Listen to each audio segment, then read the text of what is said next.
예, 25장 이어서 우리가 은행의 지준금 관련해서 이야기를 하고 있었고, 그 다음에 일종의 이제 지준금 시장 혹은 뭐 Federal Funds Market, 연방 기금 시장 뭐 다 좋습니다.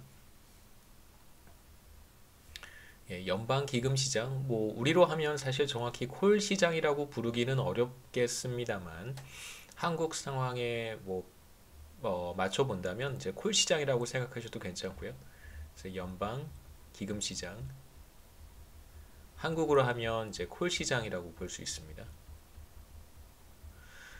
이제 콜 시장과 연방 기금 시장의 중요한 차이점은 지난 시간에도 말씀드렸지만 연방 기금 시장은 기본적으로 지준금이 거래가 되는 시장이라고 생각할 수 있고 그러니까 한국의 콜 시장은 지준금이 거래가 되는 것뿐만 아니라 이제 그 시중 은행들의 여유 자금을 거래하는 시장이라는 측면에서 페더럴 펀드 마켓과는 이제 구분이 된다고 할 수 있습니다. 하지만 뭐 우리 교과서에는 이제 페더럴 펀드 마켓을 중심으로 논의를 하고 있고 우리도 페더럴 펀드 마켓을 중심으로 이야기를 할 텐데 실제로 콜 시장이라고 하더라도 그렇게 많이 개념적으로 그렇게 많이 다르진 않기 때문에 콜 시장으로 확장해서 생각해 볼 수도 있습니다.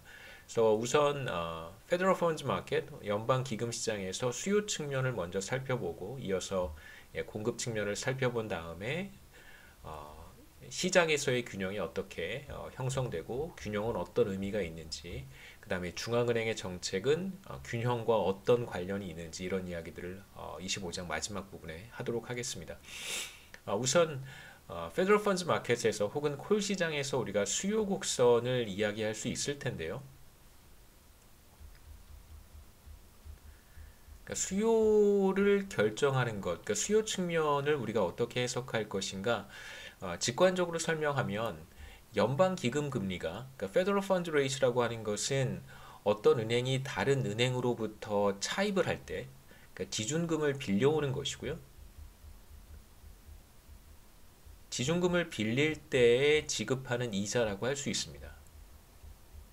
그러니까 콜 금리도 마찬가지죠. 콜 금리는 뭐 지준금뿐만이 아니라 여유 자금을 빌려줄 수도 있기 때문에 콜 시장에서도 마찬가지로 콜 금리라고 하는 것은 A라고 하는 은행이 B라고 하는 은행에게 자금을 빌려준다면 B라고 하는 은행은 A라고 하는 은행에게 반대로 그것에 상응하는 이제 이자를 지급해야겠죠. 그게 콜 금리고 페더럴 펀드 레이트도 마찬가지입니다. 지준금을 빌릴 때 지급하는 혹은 적용되는 이자고요. 지급하는 혹은 적용되는 이자율이라고 할 수 있습니다. 자, 그러면 이자율이 높다라고 하는 것은 지준금을 똑같이 빌렸을 때 더 많은 비용이 발생하기 때문에 페더럴 펀드 레이트가 높을 때 당연히 다른 은행으로부터 지준금을 빌리려고 하는 은행이 줄어들거나 아니면 이제 빌리는 금액이 줄어들겠죠. 그래서 수요 곡선은 바로 빌리는 비용, 이자율, 페더럴 펀드 레이트이 이제 지준금을 빌릴 때 지급하는 이자율인데요. 그럼 빌리는 비용이 높을 때 당연히 적게 빌리거나 혹은 같이 빌려도 빌리는 은행들이 줄어들겠죠. 수요량이 감소하는 관계를 보여주는 것입니다.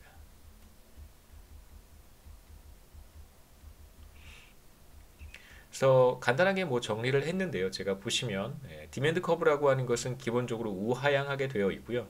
자, 왜냐하면 지금 여기 설명한 것과는 반대로 만일 Federal Funds Rate라고 하는 것이 하락한다면 그러면 이제 리저브를 빌릴 때 발생하는 비용이 상대적으로 적기 때문에 더 많은 리저브를 빌리려고 할 것이다라고 생각해 볼 수 있습니다. 물론 이제 그 리저브라고 하는 것을 지준금이라고 하는 것을 그냥 단순하게 어떤 은행으로부터 얼마만큼 빌릴 것인가라고만 이해하는 것은 사실 조금 문제가 있는데요. 그러니까 다른 관점에서도 함께 보면 좀 여러분들이 헷갈리실 것 같아서 이제 그 정도로만 이해를 하시는 게 제 생각에는 좋을 것 같고요. 그래서 수요 곡선의 해석 여기 한번 읽어보시면 제가 말씀드렸던 것과는 또 다른 측면에서 지준금에 대한 수요를 이해할 수 있는데 그래서 여기서 제가 이제 간단하게 적어놓은 것은 그러니까 이자율이 상승하면 중앙은행에 예치했을 때 기회비용이 상승하는 것이고요.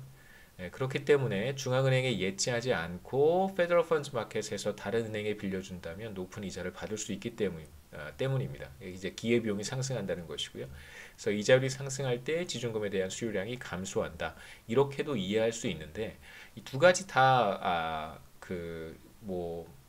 적용되는 설명이지만 만약에 이제 이 부분이 조금 이해가 되지 않는다면 저는 여러분들이 그냥 첫 번째 제가 설명드렸던 것처럼 Federal Funds Ratio 올라가면 혹은 떨어지면 올라가는 경우에는 빌리는 비용이 상승하기 때문에 전보다 적게 빌리려고 할 것이고요.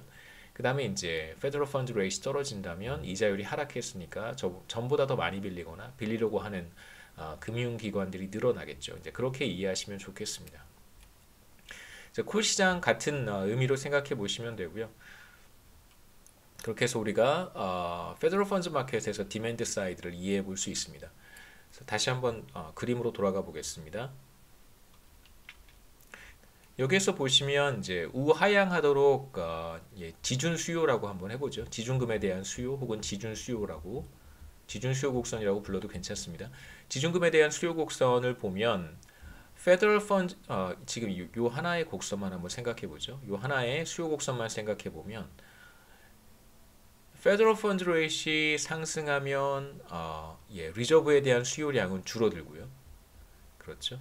Federal Funds Rate이 예를 들어 3%에서 4%로 상승한다면 지준 수요량은 리저브에 대한 수요량은 하락할 것이고 반대로 Federal Funds Rate이 3%에서 2%로 하락한다면 반대로 리저브에 대한 수요량은 이렇게 늘어나겠죠.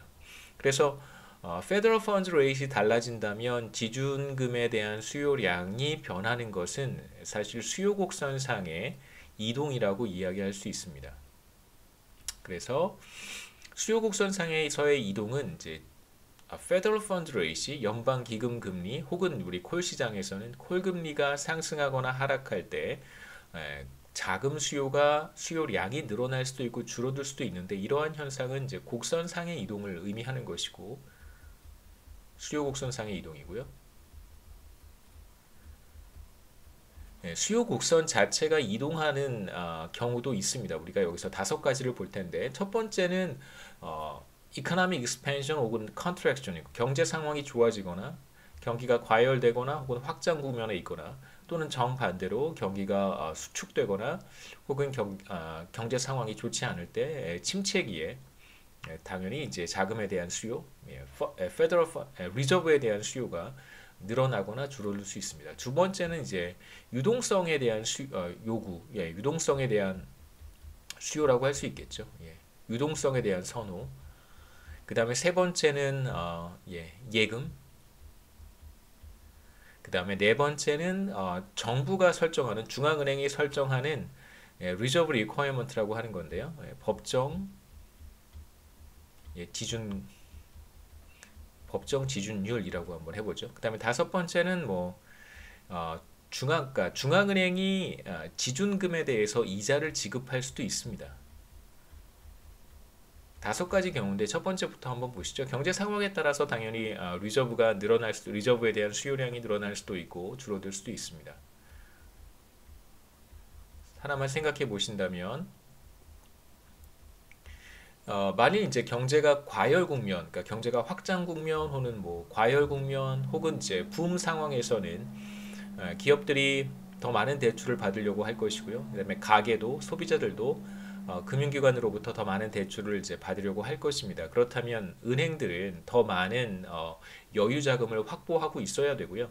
그렇기 때문에 지준금을 실제로 Federal Funds Rate과 상관없이 지금 현재 그 연방 기금 금리가 어느 정도 수준인지와 상관없이 더 많은 리저브를 이제 확보하려고 할 거예요. 그러니까 실제로 여유 자금을 더 많이 확충할 수도 있을 것이고 지금 우리 컨텍스트에서는 다른 은행들로부터 더 많은 리저브를 빌리려고 할 것입니다. 이저일과 상관없이 경제 상황이 좋아졌기 때문에 이러한 상황에서는 당연히 붐일 때는 대출 수요가 늘어날 것이고 그거에 따라서 시중은행들은 더 많은 리저브를 빌리려고 할 거예요. 그렇기 때문에 이 경우에는 리저브에 대한 수요 곡선이 바깥쪽으로 이동하게 됩니다. shift to the right이겠죠. 바깥쪽으로 이자율과 상관없이 나타나는 현상입니다. 두 번째는 이제 리퀴디티에 대한 선호라고 할 수 있는데요. 갑작스럽게 예금자들이 은행 입장에서 예금자들이 갑작스럽게 이제 인출을 하려고 한다. 이러한 현상이 예상이 된다면 당연히 은행은 더 많은 리저브를 확보하려고 할 것입니다. 그래서 뭐 직접 리저브를 확보할 수도 있고요. 또는 이제 다른 금융기관들로부터 차입을 해서 그러니까 리저브를 더 많이 빌려오는 경우도 나타나겠죠. 그래서 이 경우에도 마찬가지로 지준 수요 곡선은 바깥쪽으로 오른쪽으로 이동하게 됩니다. 그래서 shift to the right이고요. 세 번째는 이제 예금인데 기본적으로 어떤 은행이든 더 많은 이제 고객을 유치해서 더 많은 이제 뱅크 어카운트를 개설하게 된다면 당연히 이제 예금이 늘어나게 되고 예금이 늘어나면 법에 의해서 항상 몇 퍼센트는 미국 같은 경우는 10%니까 한국 같은 경우에는 이제 7%고요. 법에 의해서 일정 비율만큼을 반드시 중앙은행이 예치하게 되어 있습니다. 그게 법정 지준율이라고 하는 것이죠. 그런데 이제 어카운트 숫자가 늘어나게 되면 더 많은 예금을 유치한 것이고 그렇게 되면 자연스럽게 법에 의해서 혹은 뭐 은행이 자발적으로 리저브를 더 확충할 수도 있을 테니까요. 당연히 이제 리저브에 대한 수요 곡선이 바깥쪽으로 이동할 것이다 라고 우리가 얘기할 수 있겠죠. Shift to the right이고 그 다음에 이제 리저브 리퀘어먼트를 바꾸는 경우인데요. 중앙은행이 법정 지준율을 결정을 할 수 있습니다. 그래서 지금 한국 같은 경우에도 2013년에 마지막으로 법정 지준율을 조정을 했고요. 그 이후로는 아직까지 별다른 그 조치를 취하고 있지는 않습니다만 만약에 중앙은행이 법정 지준율을 인상한다면 그러면 이제 시중은행들은 더 많은 자금을 이제 중앙은행에 예치를 해야 될 테니까 지준 시장에서 연방 기금 금리, Federal Funds Rate과 상관없이 리저브에 대한 수요 곡선이 이제 바깥쪽으로 이동하게 됩니다.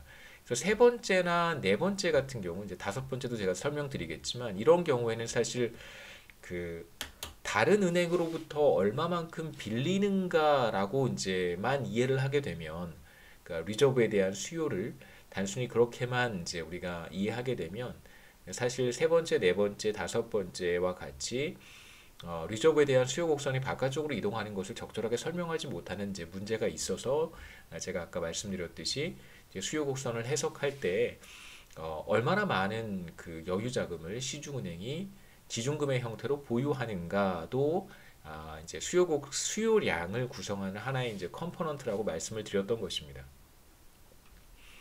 마지막 다섯 번째는 이건 이제 글로벌 금융 위기 이전에는 그 시중은행이 당연히 이제 법에 의해서 중앙은행의 일정 기금을 그 일부를 예금의 일부를 사실 중앙은행에 예치하는 지준금, 리저브를 의미를 하는 것이고 법에 의해 정해져 있는 것이기 때문에 중앙은행은 시중은행들이 예치한 지준금에 대해서 이자를 지급할 의무가 없습니다. 그러니까 은행의 은행이지만 중앙은행의 은행이지만 시중은행이 예치해 놓은 지준금에 대해서 중앙은행이 이자를 지급하지 않았어요. 중앙은행이 지준금에 대해서 이자를 지급하지 않았습니다. 자, 그런데 이제 이런 어떤 변화가 나타났었냐면 글로벌 금융위기 당시에 굉장히 복잡한 일들이 벌어졌고 금리는 거의 0%까지 떨어졌고요.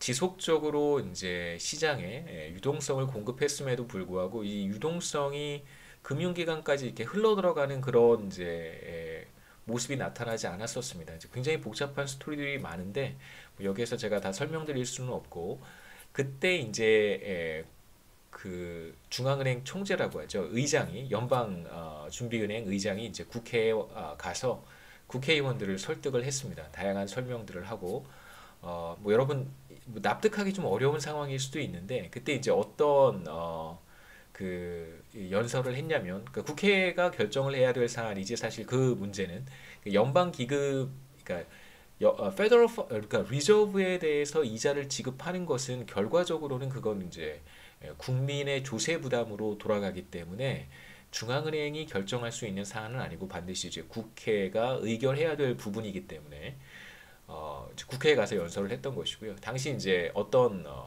요청을 했냐면 이제 지준금에 대해서 중앙은행이 이제 이자를 지급하는 이제 그런 제도 변화를 국회에 가서 설명을 했던 적이 있습니다. 그래서 만일 그 리저브에 대해 이자를 지급하게 된다면 그렇다면 당연히 이제 리저브는 늘어나겠죠.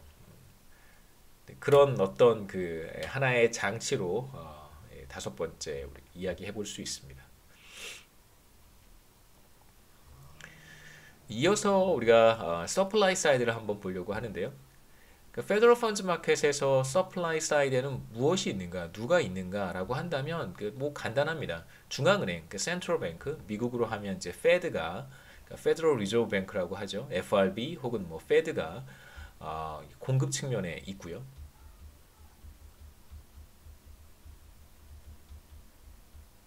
여기에서 그렇다면 우리가 이제 보통 공급 곡선 혹은 공급 측면을 이해를 할 때 가격이 상승하면 공급량이 늘어난다. 완전 경쟁적인 시장에서 우리가 공급 곡선을 그렇게 해석했단 말이에요. 가격이 상승하면 공급량이 늘어나는 거예요. 공급자들이 늘어나거나 아니면 기존의 공급자들이 더 많이 생산해서 공급하거나 공급량이 늘어나는 것인데 그 페더럴 펀즈 마켓이나 콜 시장에서는 그렇게 여러분 생각하시면 안 되고요. 중앙은행은 얼마만큼의 리저브가 적당한지를 결정해서 가이드라인을 제시하는 것이다라고 이해하시는 것이 좋습니다. 그래서 여기서의 중앙은행의 역할은 그 리저브의 규모, 그러니까 지준금의 규모를 규모에 대한 가이드라인을 제시한다라고 조금 더 현실적, 프랙티컬하게 말씀을 드리면 가격이 상승할 때, 그러니까 페더럴 펀드 레이트이 높으면 중앙은행이 더 많은 리저브를 공급하는 건 아니고요. 어떻게 뭐 리저브를 공급하겠어요? 그렇죠. 뭐 돈을 찍어내거나 뭐 그런 건 아니고 지준금 규모에 대한 가이드라인을 설정하는 것입니다. 이게 바로 공급 측면에서 중앙은행이 하는 것이고요. 그러니까 어느 정도의 리저브가 경제 전체로 봤을 때 적당한가를 결정하는 것이고요. 이러한 의사결정은 매일매일 데이 투 데이로 이루어집니다. 자, 그렇다면 어느 정도의 지준금 규모가 적정한지 중앙은행이 결정을 했다면 그 다음 문제는 뭐냐면 그럼 어떻게 이 지준금 규모를 바꿀 것인가? 더 많은 지준금 규모가 필요하다라고 한다면 중앙은행 어떻게 지준금 규모를 늘리고 반대로 지준금 규모가 좀 줄어들 필요가 있다라고 판단을 한다면 어떻게 이 지준금의 규모를 줄일 것인가 하는 이야기를 이제 조금 이어서 조금 이따가 제가 말씀을 드릴 것이고요. 자, 우선 중앙은행의 역할을 우리가 페더럴 펀드 마켓에서 공급 곡선으로 표현을 할 수 있고 중앙은행의 역할은 기본적으로 페더럴 펀드 레이트과 관계없이 지준금에 대한 어떤 가이드라인을 제시하는 것이라고 말씀을 드렸기 때문에 공급 곡선을 이렇게 수직선의 형태로 표현할 수 있습니다. 그러니까 말씀드렸듯이 일반적으로 우리가 경쟁적인 시장에서는 가격이 상승하면 다수의 공급자들이 존재하기 때문에 공급량을 늘리는 것이 경쟁적인 시장에서는 맞는 말이지만 지금 페더럴 펀드 마켓에서는 사실 공급자가 바로 중앙은행 하나밖에 없습니다. 그러니까 독점적인 지위라고 할 수 있는데 뭐 그렇다 그래서 페더럴 펀드 마켓이 독점적인 시장이라고 말할 수는 없는 것이죠. 그래서 중앙은행은 어느 정도의 그러니까 리저브가 적정한지를 판단을 해서 그것에 대한 이제 가이드라인을 제시하는 것이다라고 말씀을 드렸고 그렇기 때문에 페더럴 펀드 레이트가 상관없이 중앙은행은 바로 이 리저브의 공급량, 리저브 수준이겠죠. 지준금에 대한 공급량을 결정하는 역할을 수행한다고 생각하시면 됩니다.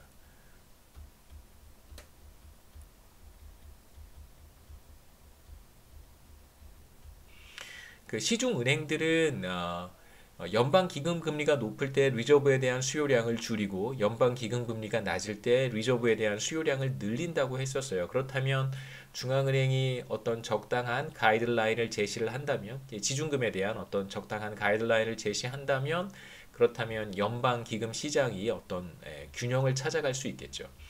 그래서 중앙은행이 따로 하나 그림을 그려보겠습니다. 중앙은행이 제시한 연방기금 지준금이죠. 지준금에 대한 공급량이 Q스타라고 한다면 Q스타라고 한번 하고 이게 공급 곡선입니다. 그 다음에 이제 다수의 시중은행들이 연방기금금리 혹은 콜금리에 따라서 얼마만큼의 리저브를 수요할지를 보여주는 그 관계가 바로 수요곡선인데, 그래서 수요곡선과 공급곡선이 만나는 점에서 균형이 결정이 될 거예요. 그런데 이제 여기에서는 균형 지준금의 규모라고 하는 Q스타는 중앙은행이 일종의 가이드라인으로 제시한 것이기 때문에 항상 균형 거래량이 됩니다. 공급곡선이 수직이기 때문에. 그래서 연방기금시장에서 결정되는 혹은 콜 시장에서 결정되는 균형 금리가 바로 이제 R스타가 되겠죠. 그래서 이제 페더럴 펀드 마켓 혹은 콜 시장에서 균형 이자율이 결정된다라고 우리가 이야기할 수 있습니다. 그래서 다시 돌아가세요. 34페이지에 중앙은행은 기본적으로 조금 이따 말씀드리겠지만 공개시장 조작 정책이라고 하는 정책, 통화 정책의 하나의 구체적인 수단이라고 말씀드릴 수 있고요. 공개시장 조작 정책, 우리가 영어로는 오픈 마켓 오퍼레이션이라고 부릅니다. 그래서 완전 직역을 한 거죠. 오픈 마켓 오퍼레이션은 정말 직역을 한 거예요. 공개시장 조작 정책이라는 말만 들으면 중앙은행이 도대체 어떤 걸 하는지를 쉽게 감을 잡을 수가 없습니다. 이런 표현이 사실 왜냐하면 우리가 오픈 마켓이라고 하는 것을 알기 전에 이 단어를 만들어낸 것이기 때문에, 그러니까 미국에서는 오픈 마켓이라고 하는 게 있어요. 그래서 오픈 마켓에 중앙은행이 들어가서 이제 필요한 정책을 하는 거기 때문에 사실 오퍼레이션은 군사 용어이기도 하잖아요. 그러니까 조금 되게 이렇게 테크니컬하고 굉장히 챌린징한 단어이기는 한데 이걸 이제 번역을 할 때 그러니까 오퍼레이션도 사실 이제 조작, 그러니까 이게 약간 밀리터리 용어 관점에서 본다면 그러니까 이걸 조작이라고 번역하는 것도 좀 넌센스죠, 그렇죠? 네, 조금 그렇습니다. 근데 이제 우리는 한국 상황은 혹은 뭐 우리와 비슷한 한국과 비슷한 이제 신흥국 경제 상황들은 오픈 마켓이라고 하는 것이 존재하기 전에 이미 다른 선진국들에서는 오픈 마켓이 존재했기 때문에 그래서 이 오픈 마켓을 공개 시장이라고 번역하는 것도 조금 넌센스고요. 네, 좀 여러 가지 의미가 좀 있습니다. 네. 여하튼 오픈마켓 오퍼레이션이라고 하는 이제 통화 정책은 여러 가지가 있을 수 있습니다. 이제 중앙은행이 수행하는 다양한 정책들을 이제 묶어서 우리가 통화 정책 혹은 뭐 통화 금융 정책, 영어로는 뭐 머니터리 폴리시라고 부르는데요. 그 중에 이제 중요한 하나의 정책 수단이라고 이야기할 수 있고, 이러한 이제 오픈마켓 오퍼레이션을 통해서 중앙은행은 Q스타를 잘 선택을 하는 것이고, Q스타를 잘 선택하게 되면 시장에서의 이제 시중은행들에 의해 수요 곡선이 형성이 되면 균형 이자율을 우리가 찾을 수 있습니다. 그래서 페더럴 펀드 마켓 혹은 콜 시장에서의 균형, 바로 페더럴 펀드 마켓 이퀄리브리엄이라고 얘기를 하고요. 혹은 뭐 콜 시장 균형이라고 생각하셔도 크게 문제가 되지는 않습니다. 그래서 균형 거래량 혹은 뭐 지준금에 대한 균형 거래량, 균형 지준금의 규모는 시장 균형에서 결정되는 것이 아니고, 왜냐하면 중앙은행이 가이드라인으로 제시하는 거니까요. 중앙은행이 결정하는 것이기 때문에 중앙은행에 의해서 Q스타는 결정이 되고, 이제 이자율만 Federal Funds Rate 혹은 이제 콜 금리라고 하는 것만 시장 수요에 따라서 달라지겠죠. 예를 들어서 수요 곡선이 바깥쪽으로 이동한다면 원래 수요 곡선상에서의 균형 이자율은 2%인데 만약에 아까 우리가 살펴봤던 리저브에 대한 수요 곡선을 이동시키는 여러 가지 5가지 요인을 봤었습니다. 그 5가지 요인들에 의해서 수요 곡선이 바깥쪽으로 이동하거나 혹은 안쪽으로 이동한다면 당연히 균형 지준금 규모는 달라지지 않지만 이자율은 변하겠죠. 수요 곡선이 바깥쪽으로 이동하면 이자율은 상승할 것이고 3%로, 반대로 수요 곡선이 안쪽으로 이동한다면 균형 이자율은 1%로 하락할 거예요. 그래서 이자율은 이렇게 시장 메커니즘에 의해서 결정이 됩니다. 자, 아까 잠깐 말씀드렸던 것처럼 공개시장 조작 정책이라고 하는 오픈 마켓 오퍼레이션을 통해서 중앙은행이 이제 Q를 선택하게 되는데요. 그러니까 어떤 방식으로 Q를 선택하는가? 그래서 한국은행의 공개시장 조작 정책과 거의 뭐 동일합니다. 중앙은행이 수행하는 정책이기 때문에. 그래서 한국은행의 정책 다시 한번 여러분 리마인드 해보시면 한국은행은 기본적으로 환매 조건부 채권 혹은 환매 조건부 증권이라고 해서 그 일주일 정도의 기간을 두고 거래를 하는 거예요. 그래서 만약에 중앙은행이 그러한 RP, 리포라고 부르기도 하는데 그러니까 리포 RP를 만약에 판매를 한다면 어떤 시중은행 A에게 한국은행이고요. 보통 BOK라고 부르기도 합니다. 한국은행 사람들은 자기들을 BOK라고 불러요. 뱅크 오브 코리아. 그래서 BOK, BOK. 예.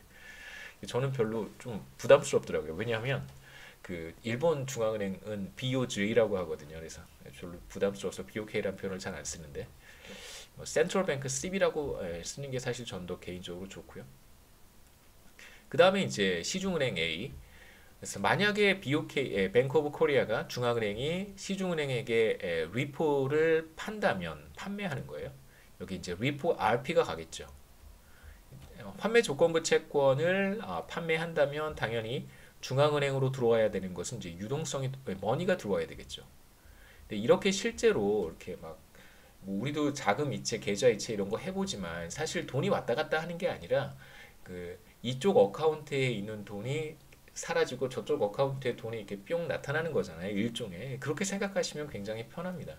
그래서 중앙은행에 이렇게 뭐 실제로 이런 게 이렇게 존재는 하겠지만 이렇게 생기진 않았겠죠.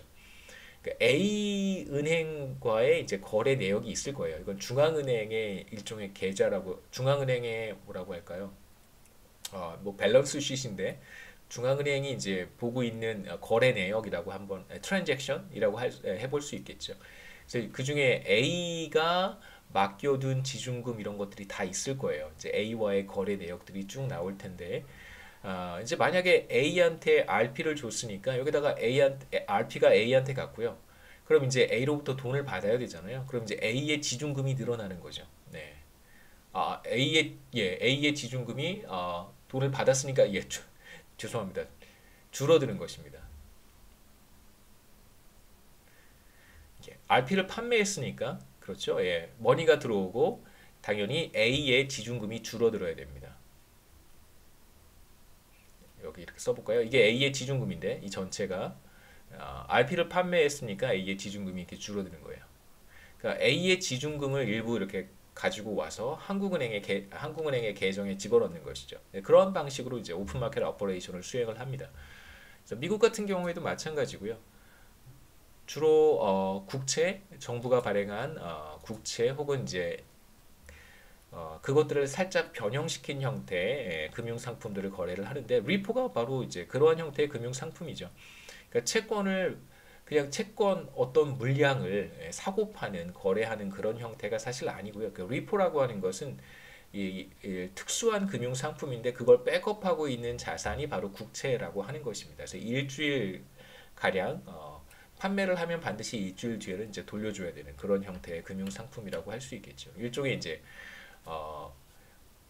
국채를 거래하기는 하지만 그 조건이 거래에 대한 이렇게 조건이 그 부과가 된 그런 형태의 금융 상품이라고 할 수 있습니다.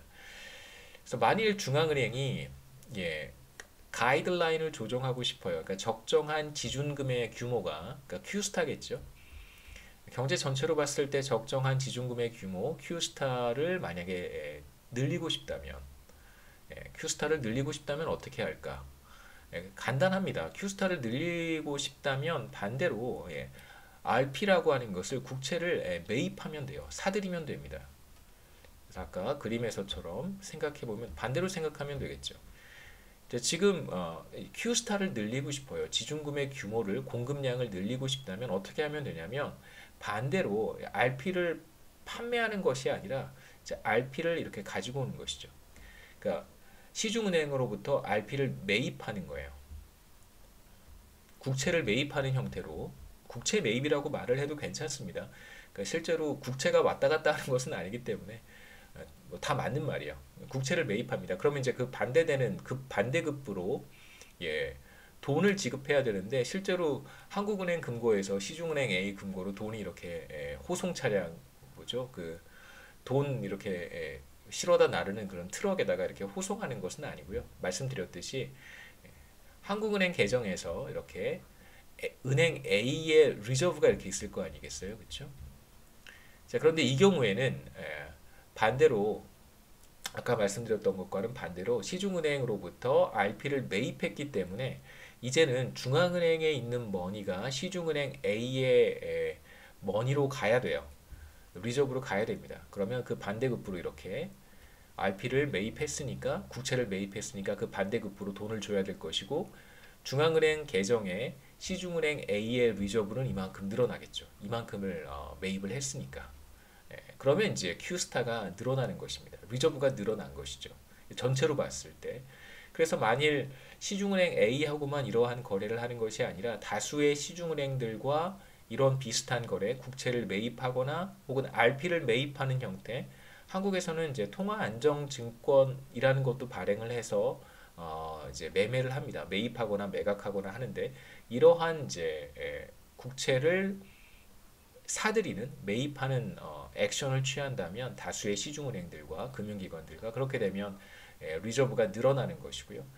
그것이 바로 Q스타가 늘어나는 그런 것이라고 우리가 생각해 볼 수 있습니다. 만약에 반대로 지중금의 공급량을 줄이고 싶다면 그렇다면 반대의 액션을 취하면 돼요. 이제 RP를 판매하는 것이죠. 판매하면 반대로 돈이 중앙은행으로 들어와야 되니까 RP가 나가고 판매했으니까요. 돈이 들어와야 돼요. 그럼 이제 시중은행 A로부터 이만큼의 리저브를 테이크하는 것이죠. 가져가 버리는 거예요. 그러면 이제 시중은행 A의 리저브는 이만큼으로 줄어들겠죠.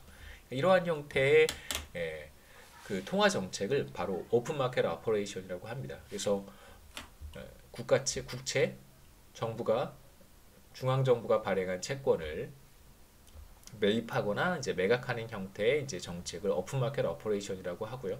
그래서 이러한 정책을 수행하게 되면 말씀드렸듯이 중앙은행이 공급하고자 하는 지중금의 규모인 Q스타가 늘어나기도 하고 줄어들기도 합니다. 이러한 의사결정은 이제 데이 투 데이로 수행을 하고 있는 것이고요. 한국에서는 말씀드렸듯이 통화안정증권을 발행해서 뭐 매매하거나 혹은 이제 환매조건부 채권, 환매조건부 증권 뭐 다 좋습니다. 매매하는 형태로 공개시장 조작 정책을 수행을 합니다. 그래서 현대 거시경제에서 중앙은행의 중요한 역할 중에 하나가 바로 오픈마켓 오퍼레이션이고요. 그 다음에 이제 기준금리를 인상하거나 인하하거나 동결하는 형태 두 가지 정책이 사실 가장 중요한 중앙은행의 정책이라고 할 수 있습니다. 중앙은행의 의사결정 두 가지를 우리가 이어서 순차적으로 볼 텐데 중앙은행은 기본적으로 두 가지 전략에서 두 가지 alternative strategy 중에 하나를 선택할 수 있다고 제가 교과서에 나와 있는데요. 통화 정책을 수행할 때 두 가지 전략 중에 하나를 선택할 수 있습니다. 이제 하나는 뭐냐면 첫 번째는 리저브를 일정하게 유지하는 거예요. 그래서 Q를 일정하게 유지하는 것입니다.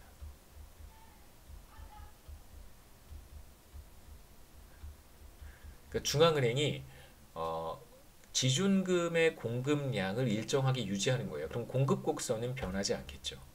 이 그림에서처럼 공급 곡선은 변하지 않습니다.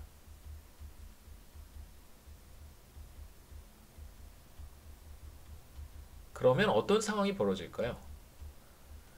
그러니까 시중은행들의 리저브에 대한 수요는 여러 가지 요인에 의해서 변할 수 있다고 했습니다. 그래서 경제 상황이든 혹은 여러 가지 이유에 의해서 이 리저브에 대한 수요 곡선이 바깥쪽으로 이동할 수도 있고 이제 안쪽으로도 이동할 수 있는데 만일 중앙은행이 Q스타를 일정하게 유지하는 정책을 선택한다면 공급 곡선은 변하지 않기 때문에 결과적으로 나타나는 현상은 콜 시장이든 페더럴 펀드 마켓이든 바로 균형 이자율이 상승하거나 하락하는 현상이 나타날 거예요.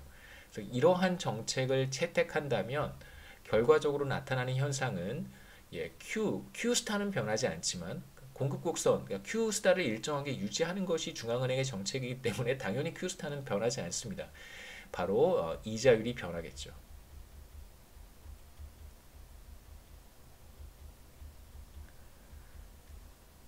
그러니까 이자율이 변하게 됩니다. 그러니까 리저브에 대한 수요가 늘어나게 되면 페더럴 펀드 마켓에서 혹은 콜 시장에서 콜 금리가 상승하거나 연방 기금 금리가 상승하는 현상이 나타나고 반대로 시중은행들의 리저브에 대한 수요가 줄어든다면 반대 현상이 나타나겠죠. 콜 금리가 하락한다든가 혹은 연방 기금 금리인 페더럴 펀드 레이트이 하락하는 현상이 나타납니다.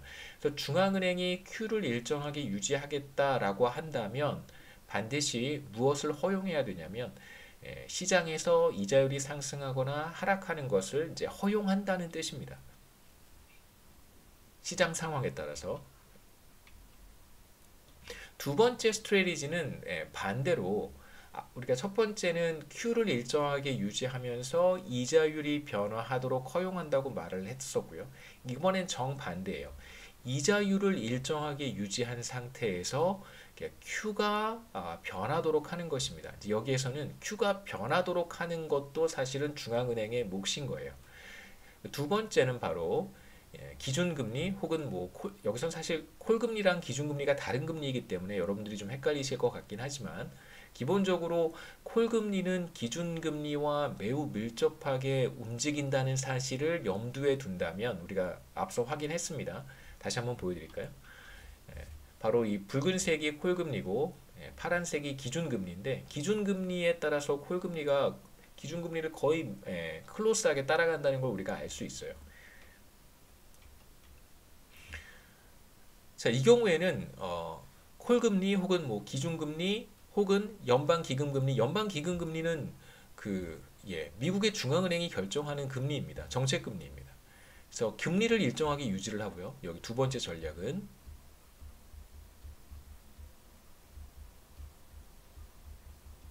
자, 금리를 일정하게 유지한다는 것이 어떤 의미인가를 한번 생각해 보시죠. 자, 그림을 한번 그림이 제가 그림을 새로 하나 그려 보겠습니다. 그림판을 잠깐 열어서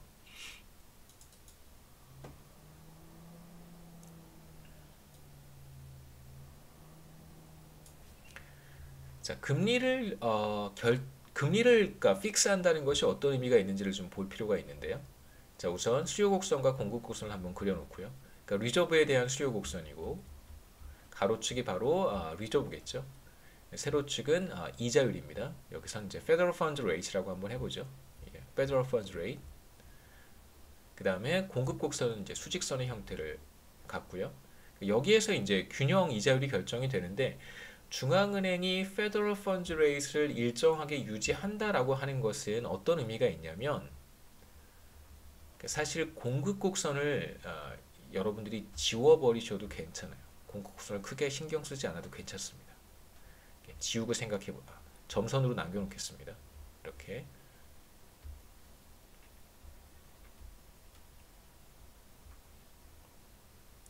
중앙은행이 이자율을 일정하게 유지한다 라고 하는 것은 이제 보시죠. 수요 곡선은 경제적인 상황이라든가 여러 가지 이유에 의해서 바깥쪽으로 이동할 수도 있고 이렇게 안쪽으로 이동할 수도 있다고 했어요. 자, 그런데 중앙은행이 이러한 상황에서 적절히 대응하지 못하면 이자율을 일정하게 유지하는 것이 굉장히 어렵습니다. 자, 이제 수요 곡선이 바깥쪽으로 이동했다고 한번 가정해 보죠. 갑자기 유동성에 대한 수요가 늘어나거나 혹은 경제가 과열되어서 시중은행들이 더 많은 지준금을 필요로 하는 상황이 왔다라고 한번 생각해 보죠. 그러면 이자율을 예를 들어서 지금 한국 같은 경우에 0.5%니까요. 0.5%를 일정하게 유지하고 싶어요. 그러려면 어떻게 해야 되냐면 어떻게 해야 될까요? 바로 리저브를 중앙은행이 어디까지 공급해야 되냐면 여기까지 공급해야 되는 거예요. 이렇게 리저브를 여기까지 공급해야 됩니다. 실제로 0.5%라고 하는 기준금리 혹은 콜금리, 페더럴 펀즈 레이트 수준에서 시장이 요구하는 수요하고자 하는 리저브의 규모가 이만큼이란 말이에요. Q1이라고 한번 해볼까요? Q1인데 이만큼, 그러니까 Q1만큼의 리저브를 중앙은행이 공급하지 못한다면 그러면 당연히 이자율은 상승하게 되어 있습니다. 그래서 Q스타가 여기였었죠. Q스타 수준에서 만약에 리저브를 공급하지 못한다면, 그러니까 공개시장 조작 정책을 통해서 당연히 어떻게 해야 될까요? 예, 그 RP를 사들여야겠죠. 계속해서 사들여야 되는 정책을 펴야 되는데 만일 적절한 대책이 수반되지 못하거나 수반되지 않는다면 당연히 이자율을 이렇게 상승하게 됩니다. 그래서 이자율을 일정하게 유지한다는 것은 결국 뭘 의미하냐면 주어진 이자율 수준, 중앙은행이 결정한 이자율 수준에서 시장이 필요로 하는 리저브를 그만큼 공급하겠다라고 하는 것을 의미하는 것입니다. 그래서 주어진 이자율 수준에서 바로 뭐 콜금리, 기준금리, 콜금리는 다 다른 겁니다. 페더럴 펀드 레이트도 다 다른 건데 지금 이제 우리 컨텍스트에서는 이 세 가지를 그냥 다 막 써도 되니까요. 주어진 이자율 수준에서 시장이 필요로 하는 시중은행들이겠죠. 시장이 필요로 하는 지준 수요량을 충족하도록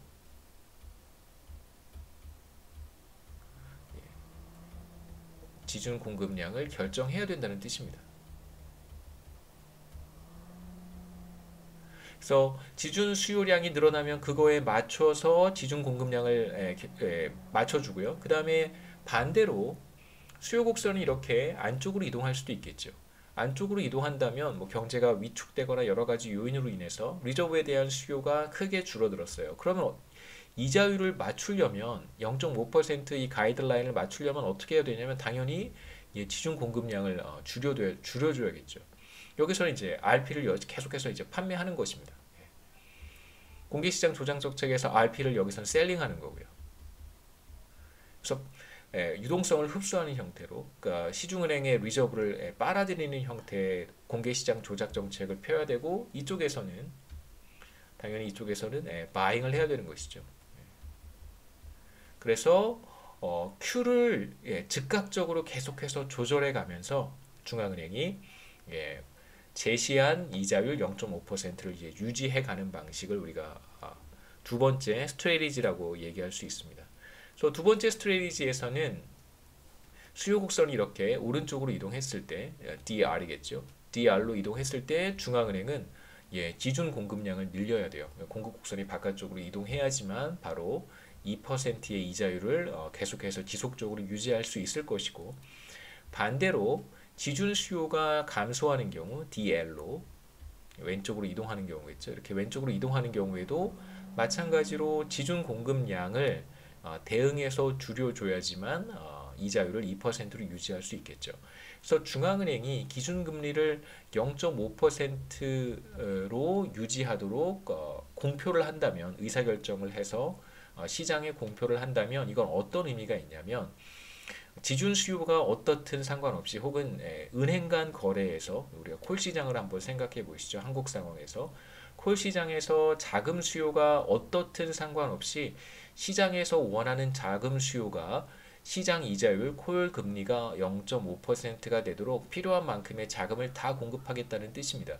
그러니까 대체로 중앙은행의 기준금리가 떨어진다라고 하는 것은 당연히 콜 시장이나 페더럴 펀드 마켓에서 자금에 대한 수요가 늘어날 것이라는 걸 의미를 해요. 그러면 늘어난 자금 수요를 중앙은행이 모두 다 백업하겠다라고 하는 의미를 갖고 있는 것입니다. 그래서 보통 경제 위기 상황에서 자금에 대한 수요를 확대하기 위해 기준금리를 인하하는 것이 일반적이고요. 보통 그래서 뭐 다양한 형태, 코스트를 떨어뜨려 주는 것이죠. 기업들의 자금 조달 비용을 떨어뜨려 주고 이제 가계의 자금 조달 비용을 떨어뜨려 주는 방식으로, 이러한 방식으로 이제 현재 소비를 늘리고 현재 투자를 늘려주는 정책의 방안으로서 이제 금리를 인하하는 것이고, 결과적으로 시장에 주는 메시지는 필요한 만큼의 자금은 중앙은행이 모두 다 공급해 주겠다라는 것을 의미하는 것입니다. 여기까지가 우리가 25장에서 살펴본 통화정책에 대한 이야기고요. 이어서 26장에서는 단기 경기 변동에 대한 이야기 하도록 하겠습니다.